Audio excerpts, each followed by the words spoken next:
Hey guys, you're on AZRV channel, and I bought the acclaimed Xiaomi POCO X3 NFC. Do you know why there is an NFC prefix in the title? Because apparently they are already fed up with the fact that all the time they're poked with this NFC. Like, the only disadvantage of Xiaomi smartphones is that they do not have NFC in the mid-budget segment. And Xiaomi not only began to put NFC even into their cheapest smartphones, but now they also add it in the name, so that you wouldn't have any questions anymore. Guys, if you want to receive honest information about smartphones, then subscribe to my channel and do not forget to click on the notification bell to see my videos first. Why is X3 becoming so popular? If you do not know, then listen to what I would like to highlight about this smartphone. SNAPDRAGON 733G. This is the first phone in the world with this processor. Full HD IPS screen with 120Hz refresh rate. Stereo speakers. 5100 mAh battery with 33W charger. Liquid cooling, NFC, 3.5mm jack, IP53 and 64 megapixels Sony IMX682 main camera. And all this at the time of video recording costs $230.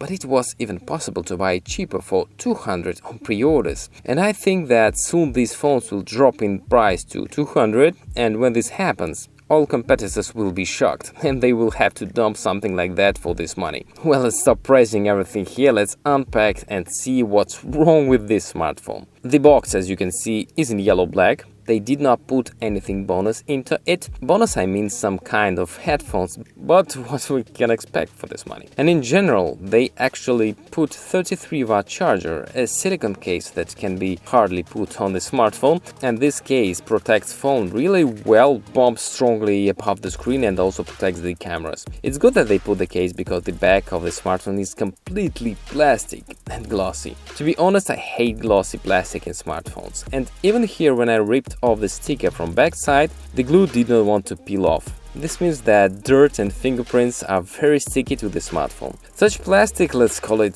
polycarbonate, scratches terribly quickly. I have nothing against plastic, just if they were made like the old Nokia Lumia, then I would not have any questions at all. But if you will think, really, what's the difference? Anyway, everyone or almost everyone carries their smartphones in cases. There are a lot of good cases, for example Nilkin or others. I'll leave links to a few awesome cases in the description if you would like to buy one. Well, let's take a look at the smartphone. The phone is thick, bulky, therefore in hand it feels confidently. As for me, this block of cameras, glossy back, a giant POCO on the back, I don't like it at all. All look somehow childish and cheap. And in my opinion, Xiaomi overdid it somehow with this. And I think the smartphone is one of the worst in design. I do not blame anyone if someone likes it, just giving my honest impressions. Here we have a screen protector on the front side. Some may not like it, but I really like that manufacturers are putting protections to their smartphones. I don't read them off. If someone really wants to replace them, you can buy yourself glass screen protector or completely tear them off. Since we have Corning Gorilla Glass 5 here, very good protection. The front camera, pay attention, it looks more elegant than on my Redmi Note 9 Pro. Became a little nicer to look at. Well, since I started talking about Redmi Note 9 Pro, this is how POCO looks next to Pro. The front is very similar, and well, of course I like the backside more on Redmi. Also, the POCO is thicker, 9.4mm. We have a combined tray here. You can put either a second SIM card or a micro SD card. The fingerprint scanner is built into the power button. In terms of speed, it is about the same as on Redmi Note 9 Pro. I cannot call it super fast, and well, it's also hard to call it slow. A normal scanner.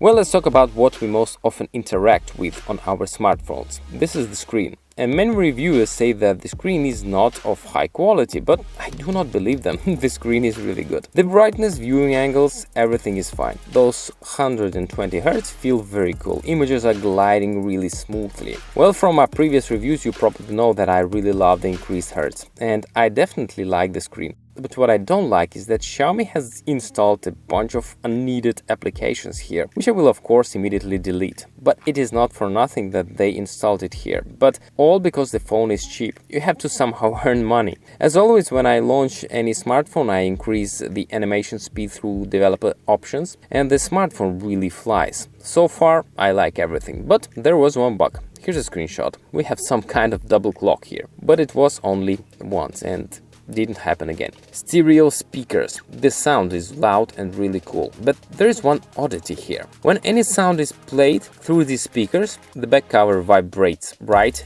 into your fingers. Vibration from the sound feels even through the case, and accordingly, the louder you make, the greater the vibration. If you buy yourself this phone, then keep this in mind. It is an annoying thing, but in general, the stereo speakers are awesome. It's cool that they are here. Vibration. Not that from stereo speakers, but an ordinary vibration motor. It is not just drizzling here, but the same as in Redmi Note 9 Pro, with a pleasant tactile response. It is very good that even in such price categories, they began to put improved vibration motors. Guys, cameras. As you can see here, there are 4 of them on the back and the 1 camera on the front. I have not yet had time to really test camera and to take pictures to understand what is good and bad, but I can immediately say that there are not 5 normal cameras here, but only 3. The macro camera and the depth camera for portraits are just gags for a frightening number of cameras. The front camera takes good pictures, but video can be recorded only in Full HD 30 FPS.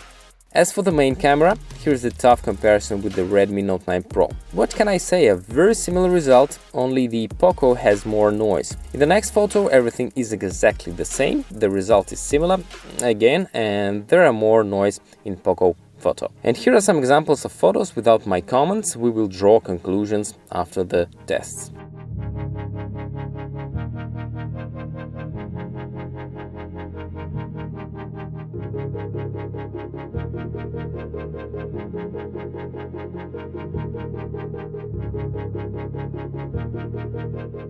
My first conclusion, what I liked and what I did not like. I didn't like the design. It looks and feels cheap enough because of the glossy plastic and because of the camera block. Here Redmi Note 9 Pro looks really better and more elegant in comparison with it. But it is not the problem. You can be saved with the case that you can buy on AliExpress or Amazon. But here's the bigger problem. The back cover vibrates when the smartphone makes a sound. Maybe I did not understand something, but it seems to me that this shouldn't be. My fingers are unpleasant from this. Honestly, this is the first time I feel this on the phone, and believe me, I use lots of phones. Now the advantages of the phone. I really liked 120Hz screen, because the screen is what we interact with most in a smartphone. This is a very important element and it is very good here. Despite the rattling back cover, I like stereo speakers, a huge battery, fast charging, NFC 3.5mm jack, splash proof and Snapdragon 732G. Well guys, this is what I think about this smartphone at the moment. Links to the best prices that I found I will leave in the description under the video. My name is Evgeny, if you didn't know, subscribe to my channel if you didn't yet,